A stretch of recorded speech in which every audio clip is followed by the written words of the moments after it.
On June 12th, the Lisbon Treaty referendum will take place in Ireland. We're told if we vote yes, it will mean a reformed, more efficient, democratic Europe. But still, an awful lot of people are confused. To understand clearly what it means, it's helpful to look at what the EU post-Lisbon would look like. Well, it'll take a lot of the components that are already there. It'll bring into the treaty the euro and the interest rates that are controlled from Europe. In other words, we use the euro both in Ireland and across Europe, but our interest rates are no longer controlled by ourselves. Now, for a lot of people, these have been very positive things. What we also bring in is EU law. Now, EU law controls the majority of laws that take place in Ireland each year. It also sets the European law above our constitution. And this is something, while it's been there since 1973, is a very different proposition when you're not just talking about economics, but you're talking about social issues, you're talking about politics. So it's an important thing to remember. Where do those laws come from? They come from the EU Commission. The EU Commission is the EU government.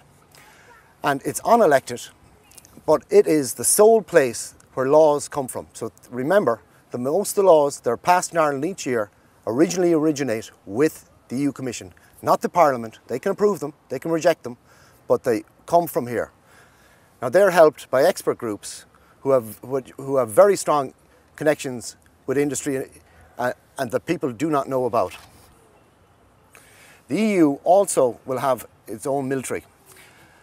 Ireland is part of the Nordic battle group and is currently deployed with EU4 in Chad on a very dangerous operation. The EU will also have its own president and foreign minister. And these are new positions, again unelected, but they will be part of the new EU.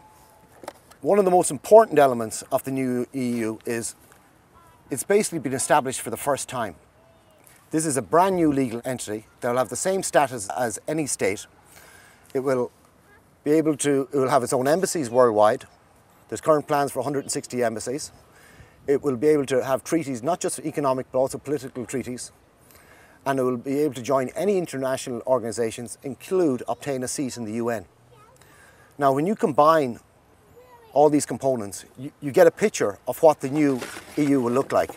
And putting them all together, it becomes very clear and very obvious that what you're looking at is a federal Europe, a federal state for the first time. So the question on June 12th you need to ask yourself is, do you want a federal Europe? But that is a question that you need to answer, not just on behalf of yourself, but also on behalf of the other 500 million Europeans who are not being asked. So the question is, do you want a federal Europe? Thank you.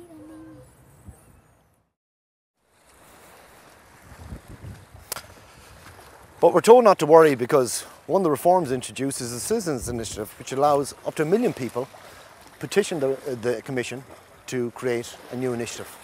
Well, you could just right now write them a letter, or maybe after Lisbon you put a message in a bottle, because it'll probably be that's how effective it would be.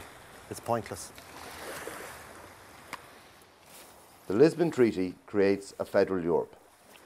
However, if you want to rescue the European project, protect European democracy and Irish independence, don't be bullied. Vote no.